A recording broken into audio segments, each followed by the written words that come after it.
আমি এখন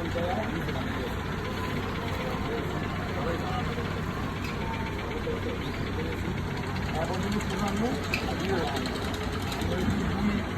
রাস্তার মাঝে যদি দেখা দেয় রাস্তার মাঝে না দেয় তাহলে আমাদের গায়ে আবার কি আমাদের কিসে গাড়ির মামলাই থাকতে হবে এটা ময়দানে আছে কিন্তু আসলাম মাঝে কোনো ক্যাম্পেন কারণ অনেক হয় আমার এটা কিন্তু বাইক আমার সুন্দর কথা যা নেই মানে ঠিক নাই কেন লোক তারা সবাই ঠিক আছে না আর তুমি একটা ভালো ছবি